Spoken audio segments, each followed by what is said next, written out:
Establishing ranches may be the long-term solution to the persistent herder-farmer crisis and other related security challenges in Nigeria. Some herders and cattle rearers say the failure to phase out open grazing continues to undermine efforts to modernize livestock production in the country. In this report, Trust TV's Bello Musa visits a ranch and Fulani settlement known as Ruga in Igabi local government area of Kaduna State and brings us the story. Ismail Musa is a cattle rearer managing a small ranch in Kabala Casting, Kaduna. He says rising insecurity is one of the major challenges affecting livestock production. To hanyar dai guda ɗaya ce ita ce kamar yadda kaga. Only solution is to rear the cattle in our environment, as we can't operate a ranch outside the city due to insecurity. It's early morning in Ruga Alhajirwa, a Fulani settlement that once stood alone in the bush. Today, development is beginning to encroach upon the land. To babu da matsalolin da ka addaba mu yanzu kamar rashin wurin zama. Our main challenge is the lack of a permanent place to live with our cattle.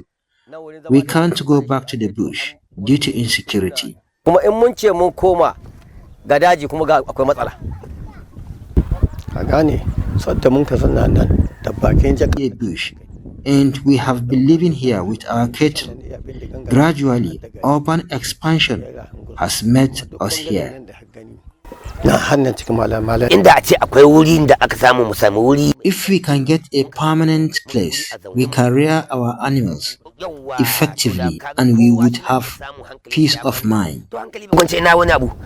The herders here believe ranching and other modern livestock management methods are key to improving cattle production and resolving long-standing conflict. During the dry season, we struggle to feed the cattle because the grass dries up and we need drugs and medical care for our cattle.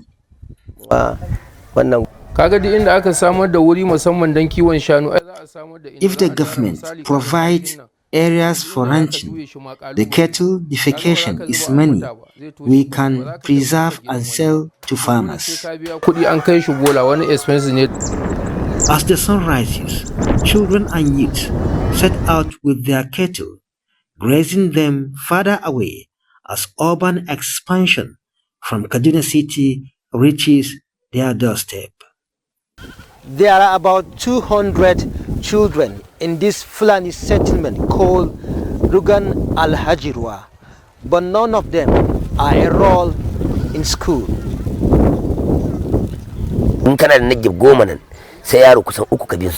We do not send our children to school because they are responsible for attending to the cattle. And the cattle you see will not reach their grazing grounds until approximately 2 to 3 p.m.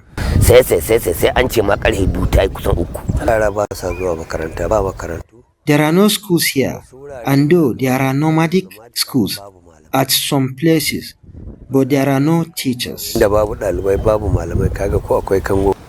Those grazing reserves were aimed to be gazetted, developed, and provide a permanent shelter for our pastoralists, the nomadic pastoralists that are moving from one place to another for greener pasture.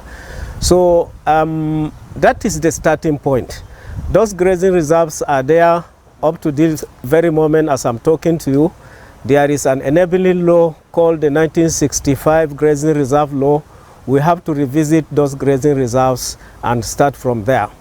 Now, when 11 states have so far indicated interest in adopting ranching as a way to curb the long-running and often violent clashes between herders and farmers, a crisis that has claimed many lives.